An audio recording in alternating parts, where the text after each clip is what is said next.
Friends, இன்றைக்கி நம்ம பார்க்க போகிற டிஷ் பஜ்ஜி. அதுக்கு முன்னாடி நம்ம சேனலை சப்ஸ்கிரைப் பண்ணாமல் சப்ஸ்கிரைப் பண்ணிக்கோங்க. வாங்க இன்றைக்கான வீடியோக்குள்ளே போகலாம்.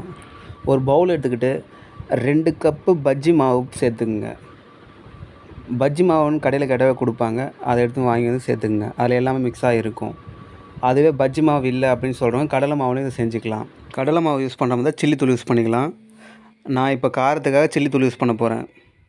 1/4 ஸ்பூன் சில்லி பவுடர் சேர்த்துக்குங்க.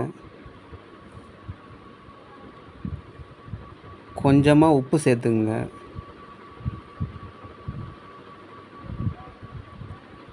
தண்ணி தேவையான அளவு. தண்ணியாக கொண்டு போகாமல் நல்லா கொஞ்சம் கெட்டியாகவே செஞ்சுக்குங்க.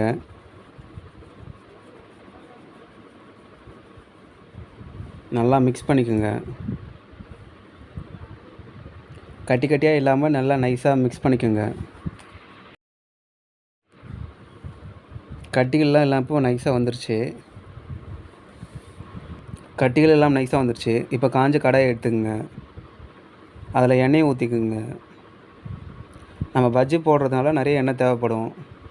ஒரு 1/2 லிட்டருக்கு ஊற்றிக்குங்க.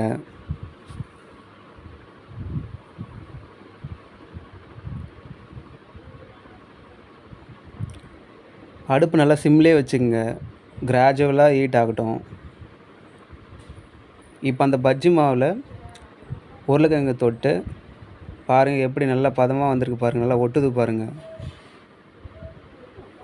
போட்டுக்குங்க.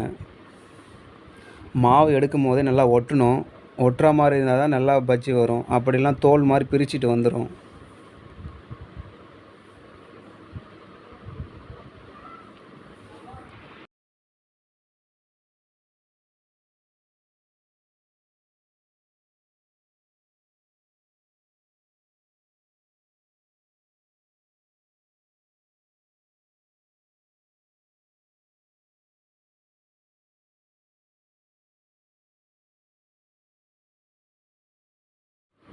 ஒரு பக்கம் வெந்துருச்சு. திருப்பி விட்டுங்க, தீயாத அளவுக்கு.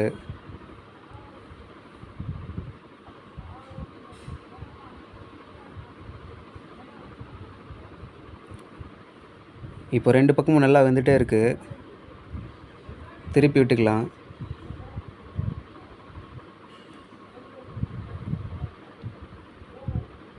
வெந்துருச்சு. இப்போ எடுத்து ஒரு தட்டில் போட்டுக்கலாம். இதே மாதிரி நம்ம வச்சுருக்க உருளைக்கிழங்கு, வாழைக்காயெல்லாம் கட் பண்ணி வச்சுருக்கிறத போட்டு எடுத்துக்கலாம். உருளைக்கிழங்குகளும் இதே மாதிரி போட்டு எடுத்து வச்சுக்கலாம். இது மாதிரி தான் எல்லாமே செய்யணும், பார்த்துங்க. சுவையான பஜ்ஜி ரெடி ஆயிடுச்சு. இந்த வீடியோ உங்களுக்கு பிடிச்சிருந்தால் லைக் பண்ணுங்கள், கமெண்ட் பண்ணுங்கள், ஷேர் பண்ணுங்கள். மறக்காமல் சப்ஸ்கிரைப் பண்ணுங்கள். தேங்க்யூ ஃபார் வாட்சிங்.